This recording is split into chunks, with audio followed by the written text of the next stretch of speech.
bajo la conducción y dirección del sociólogo Stalin Poveda Granoble. En el aire.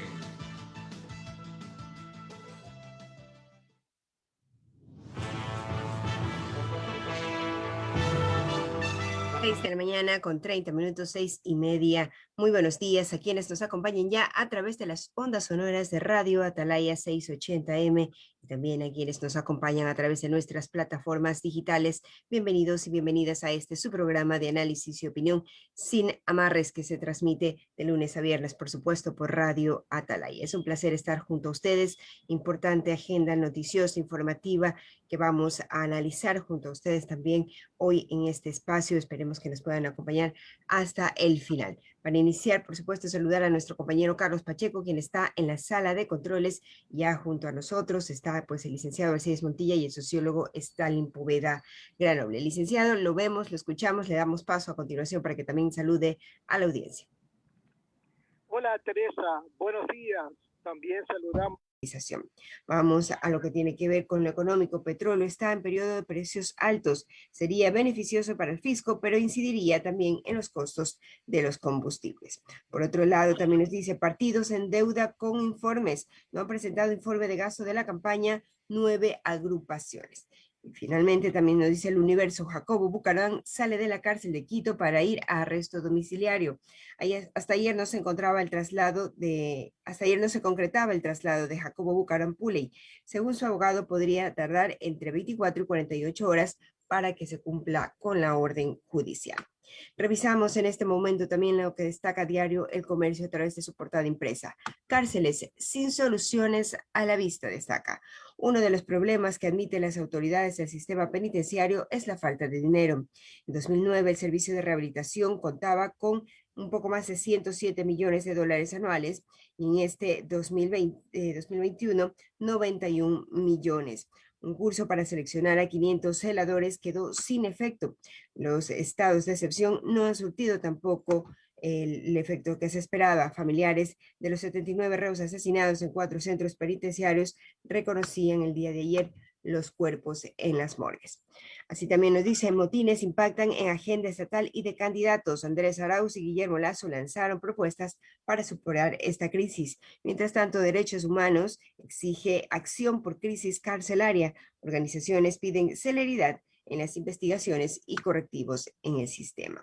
Vamos ahora a revisar también la agenda que destaca el día de hoy, Diario Expreso. De igual manera se refiere a la crisis carcelaria. Nuevo amotinamiento, dice, en centro penitenciario de Guayaquil. Se vivió pues ayer bastante con intensidad acción policial y también militarizada en este lugar. Otros temas, caso ISPOL, prisión preventiva para 3 procesados y arresto domiciliario para un cuarto. Así también Lenín Moreno pedirá apoyo internacional para frenar la crisis carcelaria. En lo que tiene que ver con las elecciones, Pachacutic anuncia una nueva movilización en Quito para el viernes. Y así también nos dice Diario Expreso, municipios plantean 3 problemáticas a los aspirantes de la presidencia de la República. De esa manera, estimado sociólogo y licenciado, concluimos este recorrido informativo, cuando son las 6 de la mañana con 37 minutos. Muchas gracias, Teresa. La agenda que hoy, el titular o el hecho que hoy nos preocupa para el análisis es el sistema carcelario y el crimen organizado. Y el Estado, los gobiernos.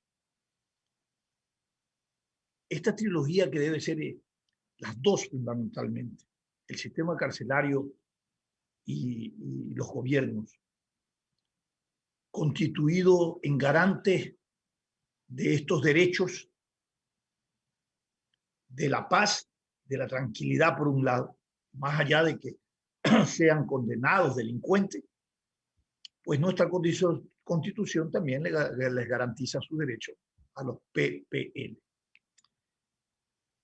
Digo que el sistema como está concebido y los marcos legales como están confirmados y aprobados ya no responden de ninguna manera al indetenible avance de la delincuencia que se ha generado en nuestro país. 2017 tomamos una fecha para cortar y decir cuántos reos hay en las cárceles del país. Cuánta infraestructura y con qué capacidad se construyeron estas infraestructuras para hospedar a los reos, a los ciudadanos que habían cometido actos delincuenciales. Y por cierto, no hay un estudio minucioso que determine cuánto es el nivel de hacinamiento, los déficits a nivel de estructura de acogida para los que son condenados o están encerrados en las cárceles. No hay un estudio sociológico del impacto que tienen aquellos reos que teniendo años detenidos no tienen una sentencia. Tampoco hay una clasificación y característica de las pandillas y de los grupos organizados criminales que se encuentran detenidos indistintamente en los distintos lugares de las cárceles del país. Hay un estudio para América Latina donde se determinan alrededor de 10 o 12 características de pandillas y de grupos criminales organizados que se encuentran dentro de las cárceles.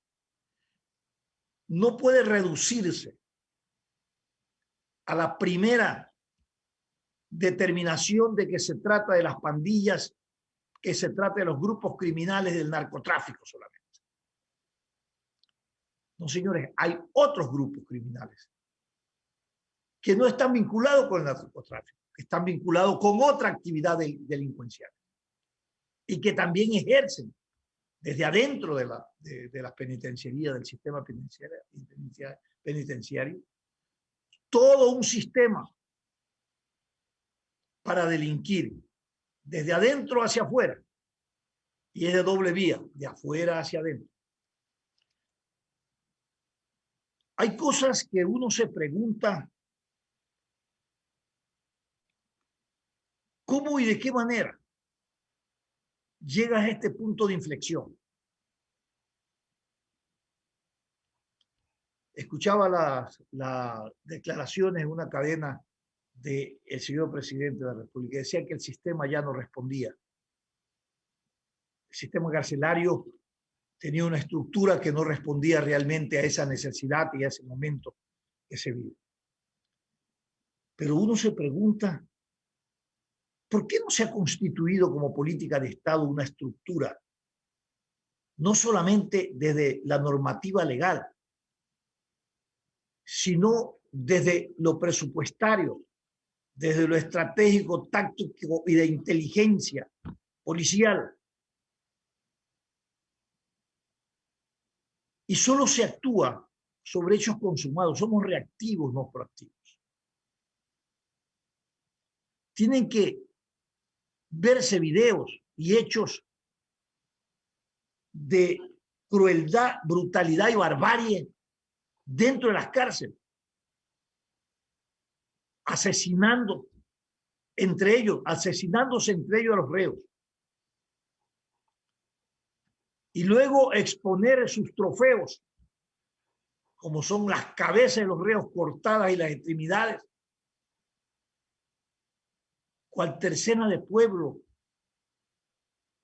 o matadero de reses en los campos, donde las vísceras y los cuerpos desmembrados de los animales son colgados en gancho para exhibición de quien tiene que ir a comprar la carne. Acá, igual.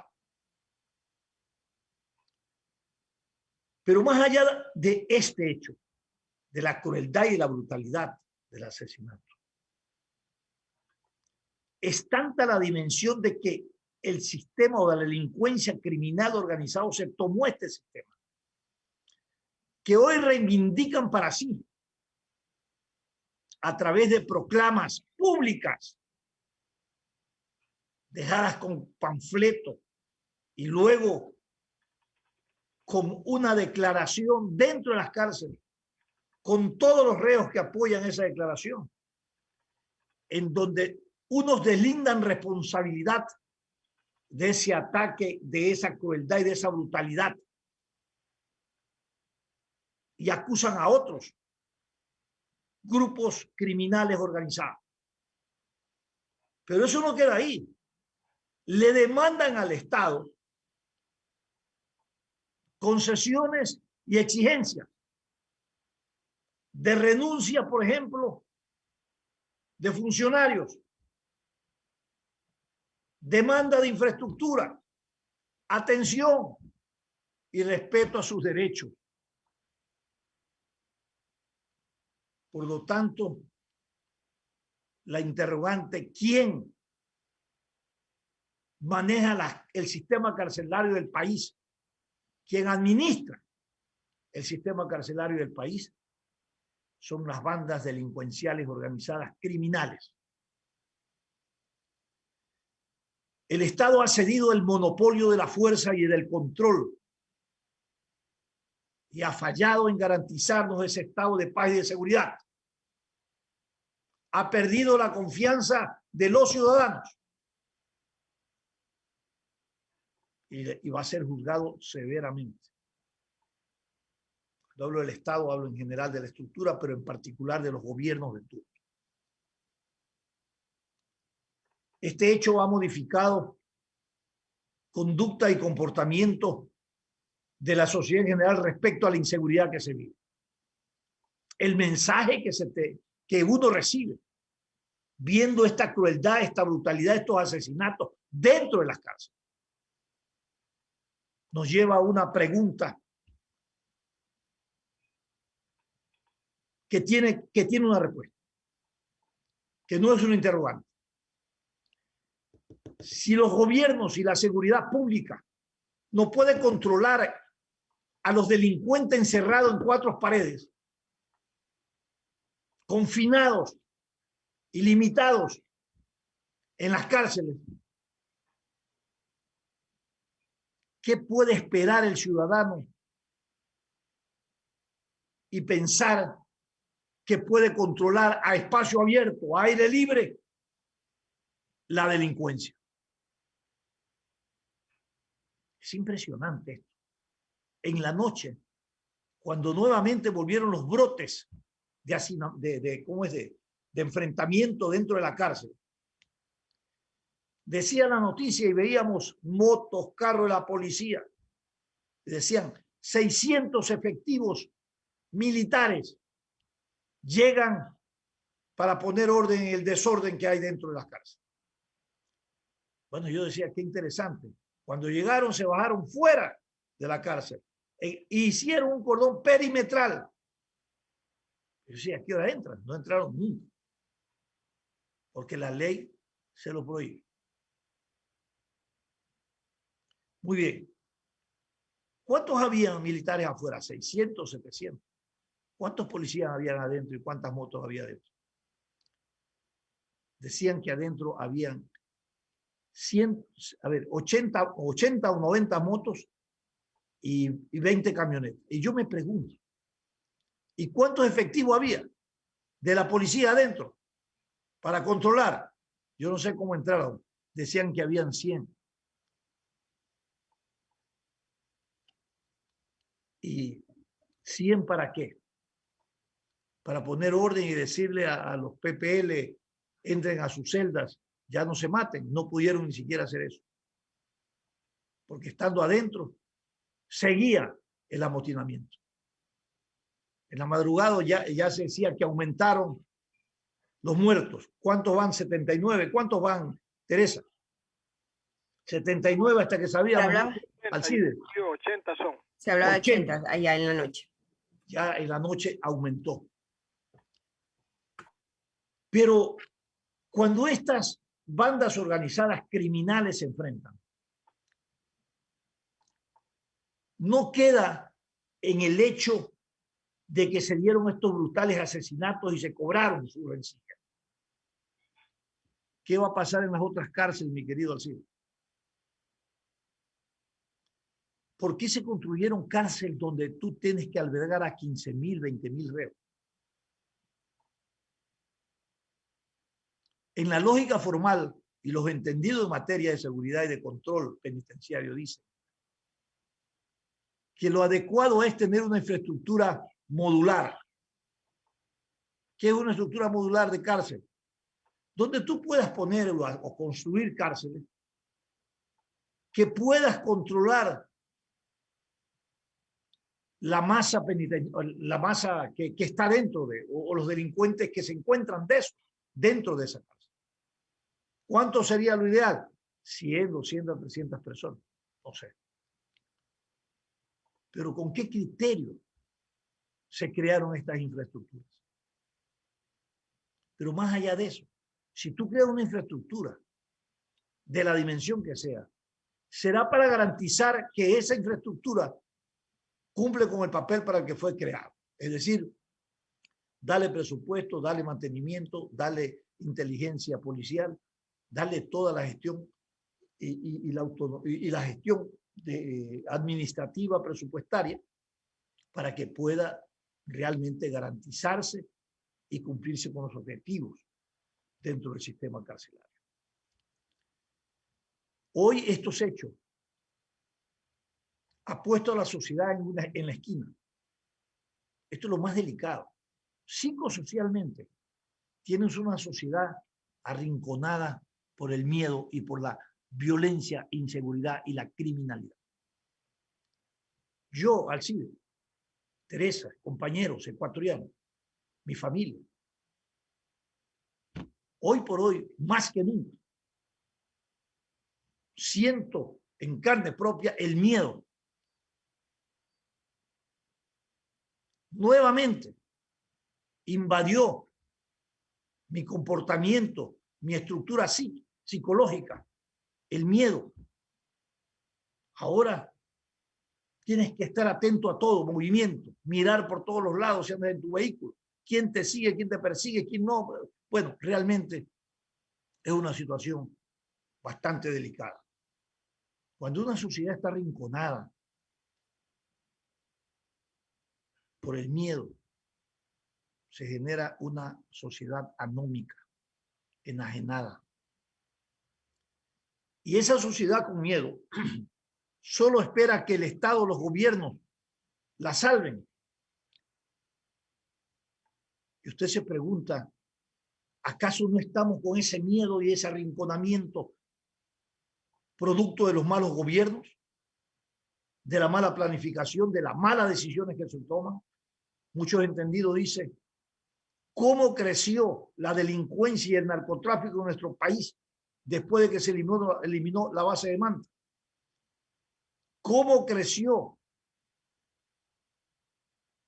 el hacinamiento en las cárceles después de que también se aprobó la tabla de consumo? Estoy tomando unos ejemplos así, a la ligera. Pero crecía el fenómeno, el hecho delincuencial, pero no se hacía nada por parte de los gobiernos para establecer una planificación adecuada como política pública del manejo de las cárceles. Pero esto es estructural, ecuatoriano. Ahora pásate al turismo carcelario,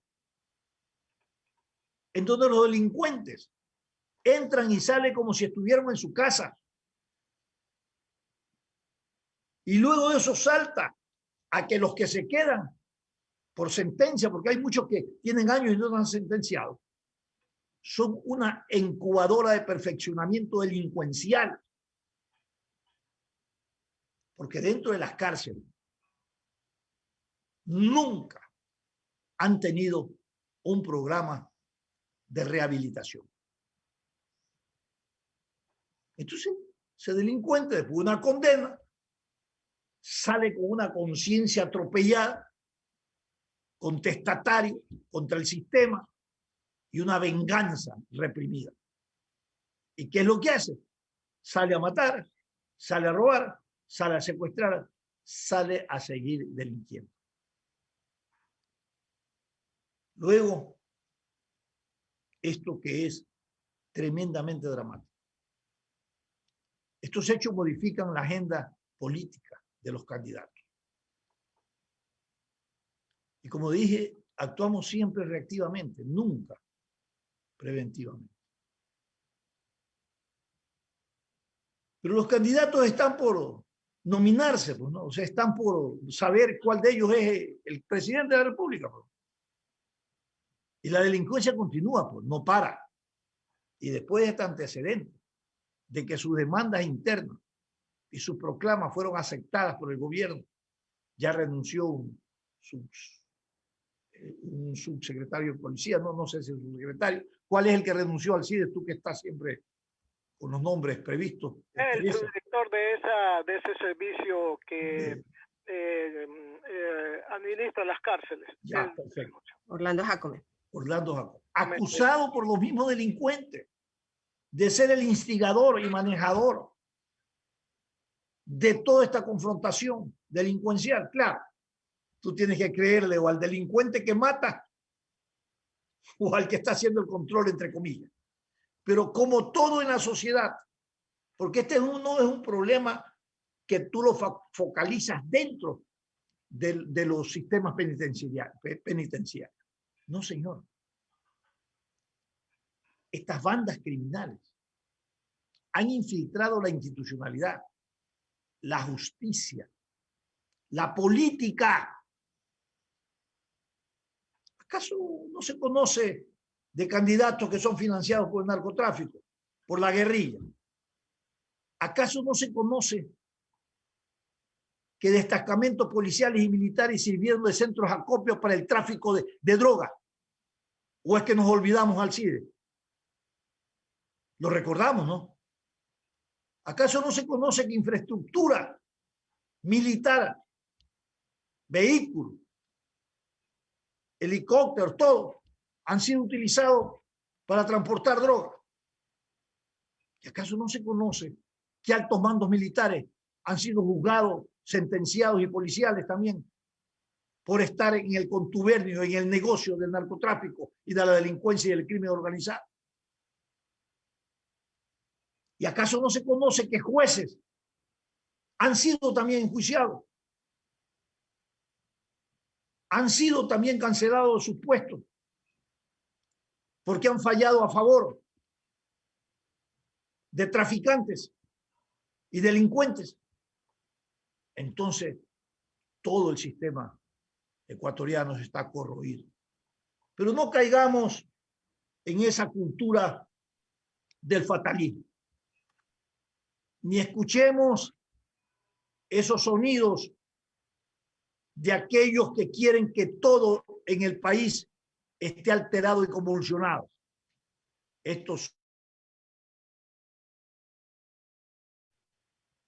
De eso hay bastante al CIDE, de los que dicen aquí terminó todo, ya no se puede y viva la fiesta. Y empiezan a pensar que ahora la sociedad civil tiene que armarse para enfrentarse a la delincuencia. ¿Y por qué yo como sociedad civil voy a enfrentarme al delincuente cuando el Estado tiene que garantizarme la paz y la seguridad? Muy delicado. Ahí no está la cura, la calentura de la sábana no está ahí. Hay que ahora preocuparse, porque cada vez que ocurren estas cosas nos preocupamos puntualmente por una cosa, pero no la terminamos y no la arreglamos. La dejamos peor. ¿De qué han servido los decretos de emergencia? Hoy hay una declaración que dice aquí, no ha habido presupuesto. El año anterior teníamos 140 millones, hoy tenemos 90. Entonces, ¿cómo puedes manejar toda esa población carcelaria en esas condiciones? Es impresionante. Alcides, tu comentario, Teresa. Stalin, Teresa, amable oyente. Precisemos primero las cifras, ¿verdad? Oficialmente en este país, en las 40 cárceles, 25 de alto riesgo, donde van los presos más peligrosos, y 15 que son por donde asesinados. hay que utilizar la palabra correcta, no es que fallecieron, son asesinados. Estoy leyendo una declaración del señor José Serrano, que fue ministro del anterior gobierno, presidente de la Asamblea, destituido y ahorita es asambleísta. Él en una declaración a una radio de Quito dice que lo que ocurrió en las últimas horas en 3 cárceles en el país, dice, lo que sucedió en esas 3 cárceles es crónica de una muerte anunciada, porque esto ya se conocía, que en Guayaquil, Esmeraldas, varias ciudades de Manabí, en Los Ríos, hay varias bandas criminales como los Lagartos y los Choneros que han iniciado una pelea, pero fuera de las cárceles. Esto lo conocía inteligencia penitenciaria, o no lo conocía. ¿Qué dirá la policía sobre el particular? Como no tenemos mucho tiempo, ya estamos viendo a don Alberto Molina, que es nuestro próximo invitado. Yo solamente digo, en el 2019, ¿verdad?, una entidad especializada en el tema carcelario preparó un plan de seguridad que costaba 209 millones de dólares y que fue expuesto a conocimiento de la Corte Constitucional, donde se hacía una serie de propuestas para resolver los problemas de la falta de espacios, de reducir el hacinamiento, de capacitar a los guías, de comprar armas no letales para el control de los ingresos y egresos en las cárceles, una serie de sistemas más, ¿verdad? El problema es que como en este país no hay dinero y el tema penitenciario no es prioritario para las autoridades, ese tipo de plan se fue reduciendo en cuanto a monto, y llegó solamente a la ínfima cifra de $2.600.000. De los 209 millones que se pedía, solamente llegaron a 2.6 millones. ¿Qué se puede hacer con esa cantidad de dinero? Díganme ustedes, amigos. Ese es el problema. Ahora, los candidatos presidenciales, ojo, estaba analizando en la página web del Consejo Nacional Electoral, solamente hay 3. De los 16 que tuvimos, que hablaba por ahí un poquito del problema penitenciario, y el resto, absolutamente nada. Y finalmente, cuando fue ministra María Paula Romo y fue enjuiciada políticamente, se tocaron algunos temas, menos el carcelario, para que ella hubiese dicho, pues mire, estamos en esto, estamos en lo otro, en lo de acá, en lo de más allá, en lo de más allá. Es como lo que ahora pasa con el juicio político al ministro de Salud. No se le hace la pregunta clave, estimados amigos, ¿por qué no sinceramos las cifras de muertos y de afectados del COVID? Ahí es el momento, asambleísta sin maleza, que usted va a llamar a juicio político al ministro Ceballos. Pregúntele eso para saber, porque si no sabemos las cifras, ¿de qué estamos hablando? Si los médicos no saben los antecedentes del enfermo, ¿cómo va a recetar medicina para reparar la enfermedad y combatir el mal? Yo sí quisiera que mi distinguido amigo, que lo estoy viendo, don Alberto Molina, analice todos estos temas en los siguientes minutos donde va a ser entrevistado. Muy bien, mi querido Alcides.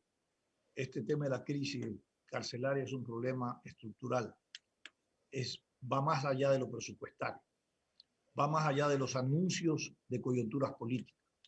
Yo creo que es hora de que la sociedad en su conjunto, así como se plantean hacer pactos éticos que me parecen importantes, hagan un pacto por la seguridad. Porque lo único que pide hoy los ciudadanos es que ese derecho de seguridad y un escenario de paz lo recibamos de parte del gobierno que tiene la obligación de entregarnos. Así está tipificado constitucionalmente. Esto no ocurre. Y cuando un gobierno no cumple con ese elemental principio, ¿no?, de garantizar ese derecho, vuelvo a insistir, ha perdido la confianza de los ciudadanos. Y las consecuencias las analizaremos justamente con nuestro invitado, el coronel Alberto Molina, después de nuestros anunciantes. Entonces luego vamos a aprovechar que ya está conectado con nosotros para conversar, iniciar el diálogo con el coronel Alberto Molina. No sin antes me gustaría agregar algo al análisis que hacen ustedes, más allá de también de la necesidad económica, de la falta de recursos que hay. Creo que este hecho, la violencia con la que se ha perpetuado los actos, nos dicen que hay una naturalización precisamente de la crueldad, de la violencia, y que se ve en hechos como incluso el aumento de los femicidios, también el tema del abuso sexual. Hace poco en Puerto Quito se descubrió cómo tíos, abuelos, hermanos abusaban de forma permanente a niñas de esa comunidad. La violencia se muestra, tal como la corrupción, en diferentes aspectos, en diferentes manifestaciones, pero está incrustada en nuestra sociedad. Y lo que hemos visto, esas imágenes, esos actos atroces, creo que es una muestra de eso y tiene que llamarnos al debate sobre cómo luchar contra esa violencia, desde lo educativo, desde los propios medios. Las narconovelas, pues, nos muestran un modelo de vida de éxito basado en la crueldad, en la muerte. Creo que hay que revisar todos los aspectos de la política, de la justicia, lo legal, lo educativo y también de los medios de comunicación. 7:05 de la mañana, sociólogo licenciado, vamos pues la bienvenida a nuestro invitado de hoy, el coronel Alberto Molina Flores, con quien dialogaremos precisamente sobre la crisis carcelaria. Le damos la bienvenida al coronel Alberto Molina. Alberto, qué gusto verlo, lo veo muy bien, de salud, eso es lo más importante para iniciar esta entrevista. ¿Cómo está, Alberto? Buenos días, un cordial saludo a Stalin, Teresa, Alcides, distinguidos amigos, y un cordial saludo igual a quienes nos escuchan. Coronel, si podría acercarse un poco más al micrófono, quizás, porque le escuchamos un poco lejos. Perfecto. Sí lo escuchamos el saludo, Alberto. Vamos a iniciar y decíamos nosotros, escuchó parte del análisis, así de Teresa, quien habla, de que este es un tema estructural. Cuando se infiltra, el crimen organizado infiltra a las cárceles, al sistema carcelario, a la justicia, a la institucionalidad, pone en serio riesgo la credibilidad del rol del Estado y de los gobiernos de turno. Hoy estamos en esta situación. Crueldad y brutalidad, como dice Alcides, no es que se murieron, los asesinaron, los mataron dentro de las cárceles, donde se enfrentan bandas organizadas criminales que no solamente están dentro de las cárceles, están fuera.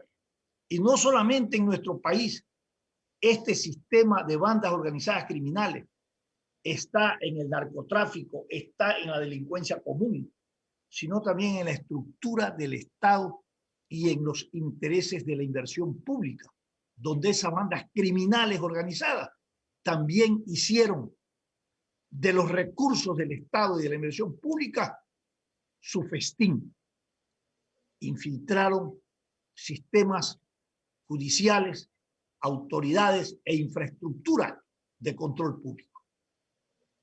Está tomado la institucionalidad por la delincuencia y por estas bandas organizadas y por el narcotráfico. Analicemos entonces desde su experiencia militar, analista político, qué alternativa y en qué situación se encuentra la sociedad.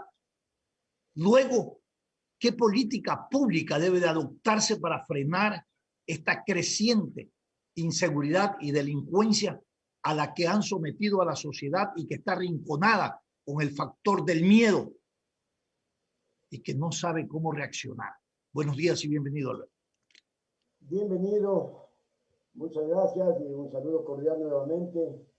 Entiendo las palabras de Stalin de gran preocupación y prácticamente una introducción certera, clara, porque antes que todo hay que hacer un diagnóstico de este mal que es, como se ha dicho, estructural.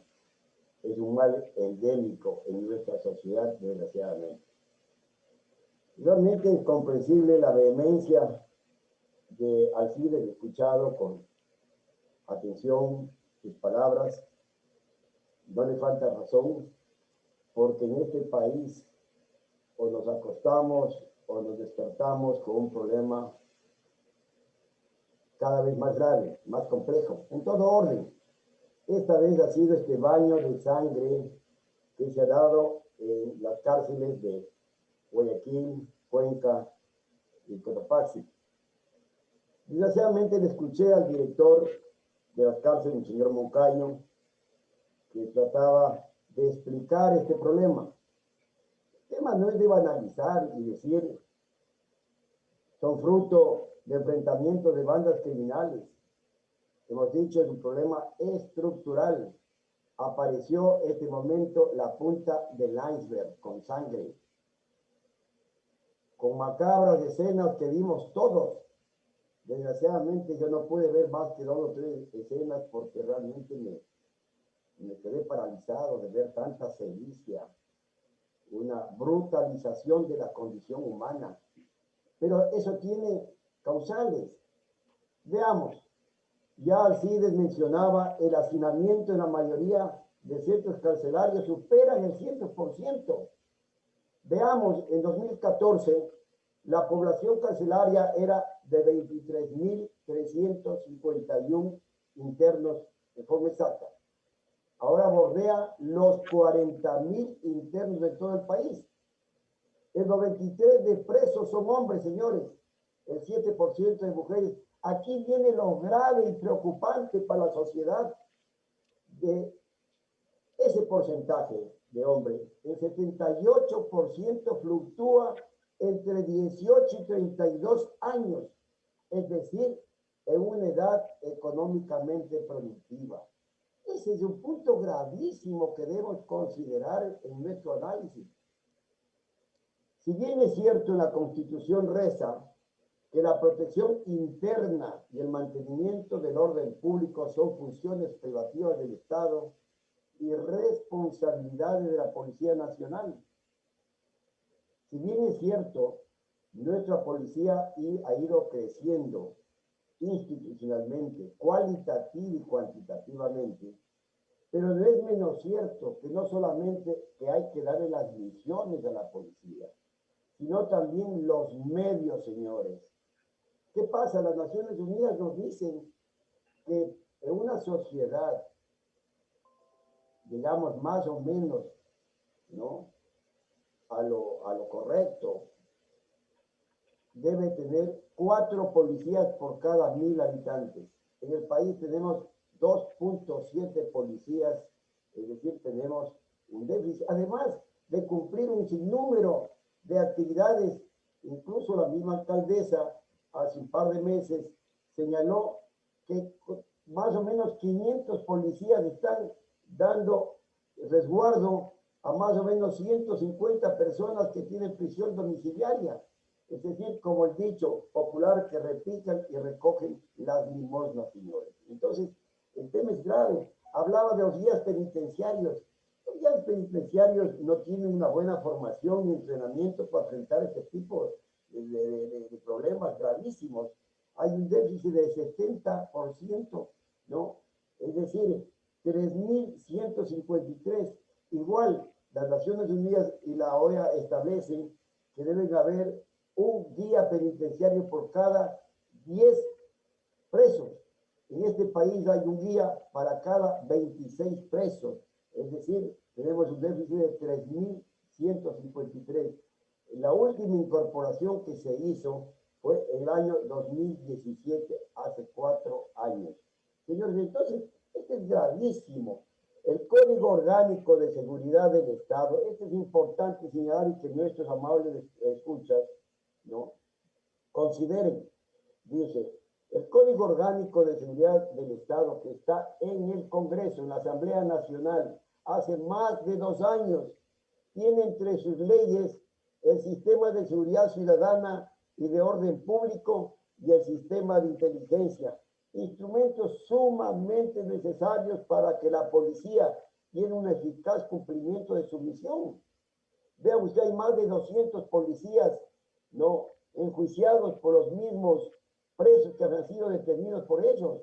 O el policía no tiene, digamos, la certeza de usar sus armas, porque luego me han indicado que pueden ir a parar a la cárcel con juicios. De manera que todo esto es gravísimo y no ha habido una política del Estado que realmente ponga coto a estos problemas que son gravísimos. También hablaba Alcides del presupuesto. El presupuesto para el sistema carcelario inicialmente era de 150 millones, ahora está reducido a 91 millones. No hay dinero para entrenar guías carcelarios, no hay para los trabajos que deben hacer dentro de la penitenciaría. Vean ustedes los sistemas electrónicos para el control al interior de los centros carcelarios, como cámaras de seguridad, escáner, arcos de acceso, puertas, etcétera, están en condiciones deplorables. Muchos no funcionan. Por ejemplo, las cámaras de vigilancia están en 80% Guayaquil dañadas, no sirven. ¿Cómo puede haber un control? De manera que lo más elemental, por eso, señores, cada vez que hay requisas nos informa la prensa que encontraron cientos de armas blancas, licores, drogas, al interior de los centros carcelarios se dan de bala, como se dice vulgarmente. ¿Cómo es posible que al interior tengan, digamos, los presos armamento, fusiles, se encontraban ametralladoras, celulares? Por eso es que ellos tienen contacto entre ellos, entre las cárceles, de esta cuestión que se dan simultáneamente estos hechos de sangre. Es porque es una acción coordinada a base de una buena comunicación. Vean, señores, es sencillo. No hay inhibidores para las señales de estas electrónicas. No existe, no hay. Simplemente debían haber, aparte de un control estricto, infelizmente, ¿no?, guías, ¿no?, se les ha encontrado que eran ellos los que, digamos, introducían drogas, licor, porque cada botella de whisky al interior del centro carcelario vale $1,000, un arma, $5,000, es decir, todas las actividades están tarifadas, señores. Es una cosa tremenda y grave que no se ha puesto corto. Alberto, todo lo que tú has descrito en tu análisis coincide evidentemente con las reflexiones que hace Alcide, hemos hecho con Teresa aquí en este programa. Pero más allá del presupuesto, más allá de todas las situaciones de seguridad, de la descripción de toda la apología del delito, del narcotráfico y del crimen organizado dentro de las casas, también se constituyen en un laboratorio o unas incubadoras de crimen organizado, porque permanentemente los sistemas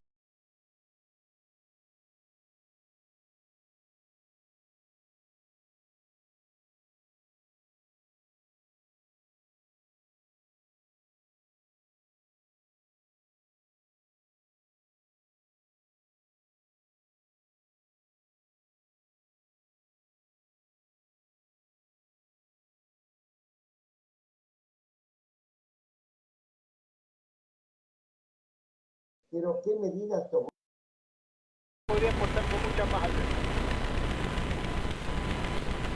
Sin duda que yo creo que hay salidas a este problema, pero con voluntad política y no intereses, y donde los rebasen el crimen organizado. Entonces no podemos simplemente manos arriba a la sociedad en su conjunto. Yo creo que es necesario, como decía, crear centros verdaderos de rehabilitación social para los detenidos.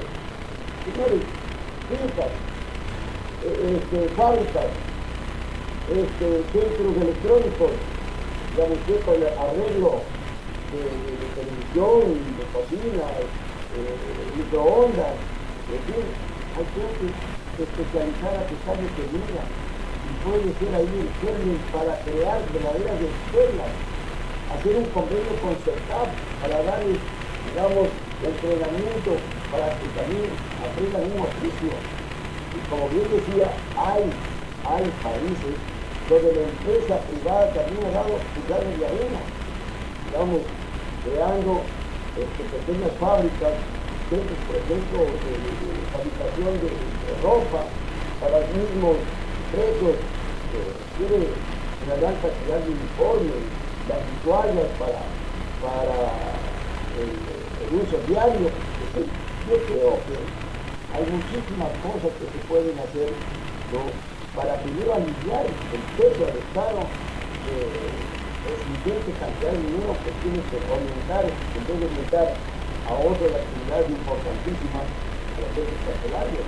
Es decir, que los centros carcelarios pueden convertirse en fábricas, pequeñas fábricas, realmente los precios de estoy pensando cómo producir más y mejor y cómo seguir en su andanza como estamos haciendo.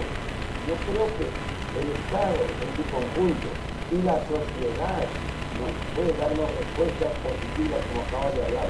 Así es que hay salidas, pero a largo plazo. Y la educación en los jóvenes. Usted hay que tomar medidas preventivas. Usted sabe que ya hablamos de la falta de empleo de trabajo. Es un punto, no digo que el desempleado va a disminuir, pero el cargo de consumo, el tema gravísimo que vive este momento el país, más de 1 millón de desempleos en este año de la pandemia. Es un problema que ya venía, digamos, siendo endémico en este país y no se han tomado las medidas. Ahora, el tema del narcotráfico, el ingente cantidad de dinero que habló ya en este proceso electoral, el Consejo Nacional Electoral tenía que tener mucho ojo, ¿no?, a la facilitación del dinero a candidatos, y no se ha dicho nada. ¿Cómo circula el dinero en el lavado? Se habla de que hay más de 2.000 millones de lavado de dinero en este país. Sí, el tema es complejo y tiene bien la vista, señores. Perfecto, en esa complejidad, mi querido Alberto, para terminar, en esa complejidad de lo que estamos analizando el sistema carcelario, resulta que tenemos marcos legales que estimulan el narcotráfico y la delincuencia. Tenemos leyes prodelincuenciales. Tenemos una constitución, refiriéndome a la propuesta acertada de Alcides, que no le permite pues, a las Fuerzas Armadas ingresar a los centros carcelarios. Ahí están 600, 700 militares haciendo un cordón perimetral. Tu análisis que nos da un poco luces sobre dónde y cómo debemos caminar desde el gobierno, desde la sociedad en su conjunto, porque esto también es un problema de corresponsabilidad. No solamente lo va a resolver el gobierno, lo vamos a resolver todo eso. Ordinario. Tenemos que tenernos para aportar cada uno de nuestra trinchera un granito de arena para la solución. Alberto, muchísimas gracias por haber estado con nosotros. Teresa. Ha sido un gusto verlo. Tiempo de aclarar muy bien. Gracias. Gracias a nuestro invitado, gracias también a nuestros oyentes por habernos acompañado. Los invitamos a que sigan en sintonía de Radio Atalaya y con ustedes nos reencontramos el día de mañana. Sin Amarres, una mesa de diálogo donde sobresalen los temas de mayor interés social, económicos y políticos del país. Sin Amarres, bajo la conducción del sociólogo Stalin Poveda.